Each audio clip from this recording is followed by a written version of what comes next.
Vamos a hablar entonces un poquito de que las matemáticas financieras sirven, en primer lugar, para cuantificar, valorar y monitorear permanentemente el objetivo financiero de las empresas. Saben ustedes muy bien que el objetivo básico financiero de las empresas es generación de valor. Por lo tanto, esta herramienta nos permite, y siguiendo las indicaciones de la norma internacional, determinar si las empresas en realidad están generando o no valor para sus socios, para sus propietarios. Otro punto importante es que las matemáticas financieras nos van a permitir valorar, ahora sí, los instrumentos financieros, los activos y pasivos financieros, de acuerdo a los planteamientos. Se van a valorar ahora el costo, al costo amortizado, al valor razonable o al valor presente neto, utilizando el método de interés efectivo. Entonces, con relación al interés efectivo, siempre la gente se está preguntando, bueno, ¿cuál tasa de interés vamos a aplicar? Eso lo vamos a explicar a través del desarrollo de este curso, de tal manera que no se preocupen. La idea es que esto quede muy claro y que finalmente podamos hacer o desarrollar ejercicios de carácter práctico. Hablemos primeramente de lo que entendemos por un instrumento financiero. Entonces, un instrumento financiero es cualquier contrato que origina simultáneamente que para una empresa se convierta en un activo financiero y para otra empresa puede ser un pasivo financiero o una parte del patrimonio. Y esos instrumentos o activos financieros o pasivos financieros tienen un amplio rango que está determinado principalmente en la NIC 32, la NIC 39, la NIC 7 y la NIC 9 y en las secciones 11 y 12 de la NIC para pymes. Los instrumentos financieros se pueden dividir en dos partes. Una primera parte sería los instrumentos financieros primarios. Aquí cae el efectivo. Y es una buena pregunta, ¿por qué el efectivo se considera un instrumento financiero? ¿Y por qué entonces tenemos que aplicar matemática financiera? Entonces, saben que el efectivo puede perder valor a través del tiempo y las matemáticas financieras precisamente lo que valoran es el impacto sobre el dinero ocasionado a través del tiempo. Los depósitos bancarios igual también se consideran instrumentos financieros y obviamente las inversiones como en bonos, certificados de depósito a término, arrendamientos financieros, los pagarés, los préstamos, las cuentas por cobrar y las cuentas por pagar comerciales también van a ser parte de este paquete de instrumentos financieros. Los instrumentos financieros derivados en la otra parte que están comprendidos por los forward, los futuros, las opciones, los swaps de interés o swaps de divisas, que representan en muchos casos instrumentos de cobertura financiera para las empresas. Los instrumentos derivados a su vez se caracterizan porque su valor cambia como respuesta a los cambios en el valor de activo o pasivo subyacente. O sea, estos instrumentos financieros están soportados en un activo pasivo que llamamos subyacente. Su inversión en un principio puede ser muy pequeña o nula y se liquidarán en una fecha futura. Esos los podemos clasificar en financieros, energéticos, metalúrgicos y agropecuarios. Los activos y pasivos financieros a su vez se clasifican en tres partes. Aquellos que se mantienen para negociar, que deberán ser registrados al costo cuando se adquieren y se ajustarán permanentemente al valor razonable.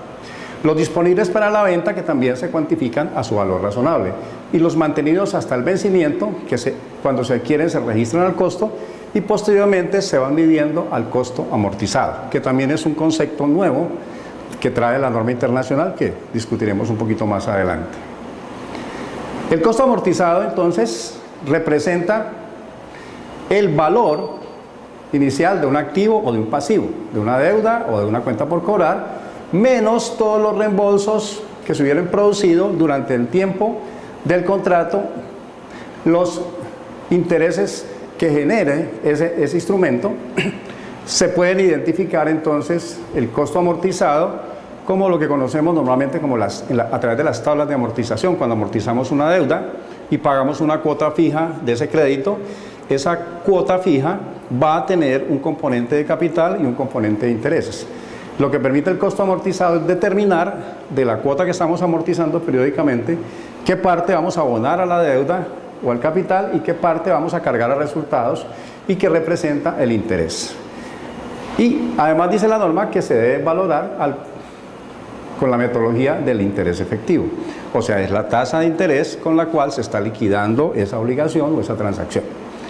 En el caso de los activos financieros también nos trae otra cosa nueva, que es el deterioro, que antes no se manejaba. Entonces el deterioro implica cualquier valor perdido o reducción que hubiera tenido la obligación debido a algunos aspectos propios de la deuda, por ejemplo un incumplimiento, una demora que no se pueda recuperar. El costo amortizado entonces es un criterio de valoración que podemos aplicar tanto a los activos como a los pasivos, a los préstamos y partidas por cobrar en operaciones comerciales. Generalmente cuando vamos a comprar un bien, una máquina o nos hacen un préstamo, podemos desarrollar entonces ese método del costo amortizado a través de la evaluación de una tabla de amortización que nos permita determinar entonces las partes correspondientes a capital e intereses que se deben ir registrando en cada uno de los periodos. La tasa de interés efectiva también es una pregunta que a veces me hacen permanentemente. Bueno, ¿a qué tasa de interés vamos a valorar ese bien o ese activo, ese pasivo? Pues simplemente la tasa de interés efectiva es la tasa propia del contrato. O sea que la podemos asimilar como cuando calculamos la tasa interna de retorno de un proyecto, es la tasa propia, de manera que esa tasa va a permitir que los ingresos que genera el flujo de caja de ese proyecto o de esa obligación sean equivalentes a los egresos. Por lo tal, el valor final va a ser cero. Entonces, esa tasa que resulta de allí la podemos calcular de una manera similar a como calculamos la tasa interna de retorno de un proyecto, y esa es la que utilizamos para valorar el costo amortizado. Otro elemento importante es el valor razonable, que nos habla la NIC 39, que representa el valor que acuerdan las partes, por el cual las partes negocian en condiciones normales, que no haya presión, que haya buena información para todos, de tal manera que ese valor razonable también se conoce como valor justo, valor de mercado a veces, y implica que no hay pues ni beneficio para uno, ni beneficio para otro, ni ventaja para uno, ni ventaja para otro, o sea que es un valor justo o razonable, como dice la norma. El valor presente es otro elemento importante que tenemos que manejar acá en este tema de instrumentos financieros, y representa el valor actual o el valor presente de los flujos futuros de efectivo que genera un proyecto o un negocio. De tal manera que tenemos que traer a valor presente esos flujos y determinar entonces el valor al cual vamos a registrar el activo o el pasivo en su momento correspondiente. Esa técnica del valor presente también se va a aplicar a lo que se denomina también en la norma internacional el valor en uso de un activo. El valor en uso de un activo es simplemente el valor presente de los flujos futuros de efectivo que se espera obtener de un activo, según lo dictamina la NIC 36 y la sección 27 de la NIC para pymes. De manera que cuando nosotros hablamos de un valor presente, tenemos que involucrar una serie de elementos. Los siguientes elementos. Tenemos que estimar en primer lugar las entradas y salidas futuras de efectivo derivadas de la utilización continuada del activo como su disposición final. Aplicar la tasa de interés por el método del interés efectivo explicado anteriormente para descontar esos flujos futuros. Determinar el precio por la presencia de incertidumbre inherente en el activo. Y otros factores como la liquidez de los participantes o posibles riesgos de que no se puedan desarrollar esos flujos de efectivo como se espera. Por lo tanto, el valor en uso de un activo, a diferencia del valor razonable, es la medición específica dentro de la entidad. O sea que el valor en uso de un activo en una empresa va a ser totalmente diferente al valor en uso del activo en otra empresa. Y representa entonces el valor futuro de los flujos, el valor presente, perdón, de los flujos futuros de efectivo que la entidad espera obtener por el uso de determinado activo en particular. El otro aspecto también inherente a los instrumentos financieros es el deterioro. El deterioro de un activo entonces va a estar determinado por la pérdida de valor que se puede obtener por una serie de características. Por ejemplo, una cuenta por cobrar que no me paguen oportunamente a través del tiempo, yo debería registrar o reconocer los intereses dejados de devengar y que hacen alusión a la pérdida del valor del dinero en el tiempo.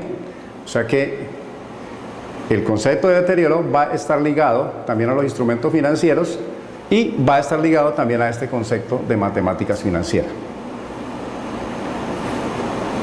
Vamos a entrar entonces en materia, después de haber hecho este pequeño recuento de los temas que vamos a manejar, y vamos a hablar del valor del dinero en el tiempo.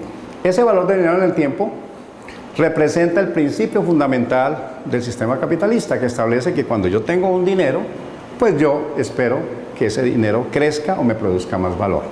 Como cuando usted tiene un apartamento, pues usted espera que ese apartamento le produzca unos ingresos a través de los arrendamientos, ¿cierto? O cuando usted tiene una empresa, usted espera que su empresa cada día se desarrolle más. O cuando usted es un profesional, usted espera crecer y prepararse cada día más. Eso mismo lo podemos aplicar al valor del dinero en el tiempo. En este caso nos podemos preguntar, ¿usted qué preferiría? ¿O para usted sería indiferente que le dieran un dinero hoy y un dinero en un futuro? Por ejemplo, recibir $100 o 100,000 pesos hoy, o recibir esos mismos 100,000 pesos dentro de un año. ¿Eso será algo normal, algo aceptable? ¿Usted preferiría eso? Posiblemente la respuesta sea no, ¿cierto? Usted dirá, no, ¿cómo así? Yo prefiero recibir hoy el dinero y no dentro de un año. No dentro de un año. ¿Por qué razón? ¿Qué es lo que nos impulsa a que digamos que no? En primer lugar, el dinero en el tiempo está influenciado por un primer aspecto que llamamos la inflación, lo cual hace que ese dinero, un año después, aunque nominalmente es igual, en realidad ese dinero no pueda comprar los mismos bienes que compra hoy. Por esa razón, entonces, nosotros esperamos que dentro de un año haya un reconocimiento de la inflación. Si suponemos entonces que la persona que nos hace ese planteamiento nos dice, listo, bueno, supongamos que la inflación de este año va a ser 4%, entonces le voy a entregar 4,000 pesos más. O sea que dentro de un año le entrego, en lugar de 100, le entrego 104,000 pesos. Posiblemente la persona se quede pensando un rato y diga, no. No tampoco, ¿por qué? Hay otro factor importante. Es, ¿usted qué haría con este dinero? Usted tendría la posibilidad, si lo conserva o si lo recibe hoy, ponerlo a rentar en alguna inversión. Entonces aparece el segundo aspecto, el costo de oportunidad o lo que me quiero ganar por esa transacción. Entonces esperamos que en la transacción nos reconozcan ese impacto de no ganarme esos intereses. Supongamos que la persona nos propone, listo, suponga que usted se va a ganar un 6% por su inversión en el año. Entonces yo le voy a entregar ya no 104, sino 110,000 pesos a final del año. ¿Sería lógico negociar allí? Posiblemente no. Hay un tercer aspecto que afecta ese valor del dinero en el tiempo, y es el riesgo. El riesgo de que la persona con la que estoy negociando pues no esté disponible o no tenga los recursos para devolverme el dinero en un año. Entonces tenemos que también considerar un valor estimado de ese riesgo. Si suponemos que llegamos a un acuerdo con la persona de que el riesgo inherente equivale a 10,000, o sea, un 10%, entonces llegamos a una cifra de 120,000. En ese momento, ya posiblemente la persona ya considere que puede hacer el negocio, que puede aceptar la propuesta. Y en ese caso, entonces, estamos ante una situación importante. ¿Qué referencia o qué relación tiene los 100 de hoy con los 120 dentro de un año? De tal manera que cuando nosotros aceptamos y llegamos a un acuerdo en ese punto, lo que estamos haciendo es reconociendo que entre estos dos valores hay una equivalencia financiera. Y bajo ese concepto de equivalencia financiera se soportan todas las transacciones que se realizan en los negocios y que apoya la matemática financiera o la evaluación de proyectos. De tal manera que cuando yo acepto, o para mí es indiferente recibir 120.000 dentro de un año o 100.000 hoy, lo que estoy entendiendo es que los dos valores son equivalentes. Son dos valores equivalentes y eso hace que a mí me deje tranquilo, o sea, sea indiferente una u otra. Y en ese momento ya determiné que esos 20.000 que me gané van a ser el reconocimiento de los tres factores vistos: inflación, costo de oportunidad y riesgo. Entonces, esos tres factores siempre van a estar involucrados en lo que se conoce como el interés. O sea que nos ganamos, en este caso, 20.000. Esos 20.000 obtenidos adicionalmente es lo que conocemos como el interés. El interés. De manera que, entonces, ese interés implica que nosotros tasamos la obligación con una tasa de interés del 20%. O sea, en ese 20% hemos involucrado los tres factores antes dichos: inflación, costo del dinero, costo de oportunidad, perdón, y riesgo. El riesgo de que la persona me incumpla. Y así funciona permanentemente en todo ese criterio. O sea, es un flujo que hace que las partidas, a medida que se trasladan en los diferentes puntos del tiempo, tengan una equivalencia con relación a otra partida o a varias partidas que pueden comprometer ese valor. De manera que si yo estoy satisfecho, entonces aquí ya es el principio de la transacción, de la operación que vamos a manejar. Entonces hablemos ahora del interés, o sea que los 20.000 que hemos obtenido es lo que llamamos como interés. Ese interés, ¿de dónde va a provenir? Como podemos ver allí, ese interés va a depender de tres aspectos fundamentales. Porque para poderme ganar esos 20.000, yo necesariamente tengo que tener los 100.000. Y los 100.000 pues van a ser el valor presente que me permite llegar a este valor futuro. O sea que ese va a ser mi principal o mi valor presente con el cual yo voy a poder devengar ese interés. En segundo lugar, está determinado por la tasa de interés. Por la tasa de interés que yo estoy aplicando a la transacción. Y en tercer lugar, va a estar determinado por el periodo, o sea, un año en este caso, o sea, por el tiempo. Totalmente que podemos decir que el interés está afectado por tres factores fundamentales también, que denominamos el capital, la tasa de interés acordada y el tiempo del proyecto o el tiempo de la transacción. Con lo cual podemos expresar I como PIN, P y N. Esa es la manera como reconocemos y empezamos a valorar a través del tiempo las diferentes transacciones. Aunque esto es lo más básico, tenemos que tener claro y entender por qué razón hay diferentes tasas de interés.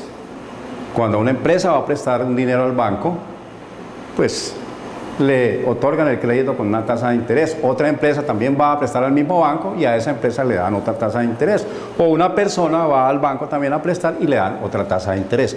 Entonces observamos que hay tasas de interés diferenciales dependiendo del cliente. ¿Y eso de dónde viene? Pues básicamente porque las entidades financieras utilizan este planteamiento. Pero digamos que ese planteamiento hace que un poquito más discriminada la cosa del riesgo, por ejemplo, y de la tasa de interés. En primer lugar, entonces las entidades financieras parten de lo que llamamos la tasa libre de riesgo, que es una tasa que a usted le asegura que la entidad que contrajo la obligación o la inversión o el crédito con usted va a responderle sin ningún problema.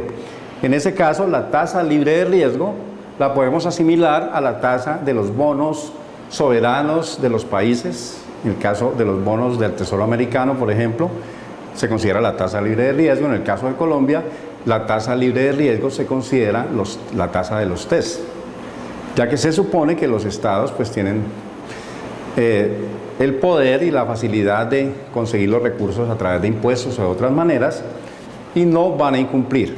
Obviamente, pues casos se han presentado que todos conocemos, como el caso de Argentina, en el cual el Estado pues no cumplió con sus obligaciones. Pero en este caso, entonces, vamos a mirar que partimos de una tasa libre de riesgo. Esa tasa libre de riesgo, obviamente, no tiene ningún aspecto de inflación, o sea que es libre de riesgo para el pago, pero no libre del riesgo inflacionario. De manera que a esa tasa cotizada, que llamamos AIK, le vamos a agregar el riesgo de la inflación. Entonces, ya veíamos que el dinero está afectado por la inflación, entonces le agregamos una tasa de riesgo de inflación. Aparte de eso, le vamos a agregar una prima por el incumplimiento. Nosotros habíamos puesto acá 10% por un incremento total, pero en realidad esas primas se pueden extender, esos riesgos se pueden extender un poco más.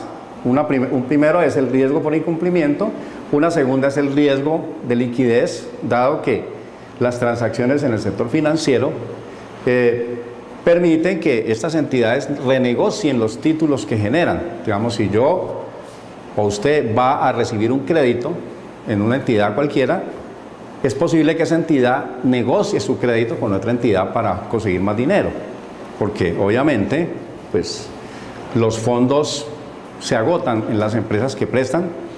Entonces lo que hacen es renegociar esos títulos para conseguir nuevo efectivo y seguirle prestando a otras personas. Entonces, por lo tanto, va a primar también en esa prima la calidad del instrumento, o sea, qué tan fácil ellos pueden salir de él y convertirlo en efectivo. Entonces hay una prima por liquidez. Una prima también por riesgo al vencimiento, dado que a mayor tiempo del crédito, pues hay mayor posibilidad de incumplimiento, ¿no es cierto? A mayor tiempo, mayor riesgo. O sea que entre más largo es el crédito, pues va a tener un castigo también que se llama prima de riesgo al vencimiento. Y ya con eso, entonces conformamos todo el paquete y ya la tasa de interés está conformada entonces por la tasa libre de riesgo sin inflación, más la prima por inflación, más la prima por liquidez, más la prima por riesgo al vencimiento y más la prima por incumplimiento. Y así se configura más o menos una tasa de interés en el sector financiero.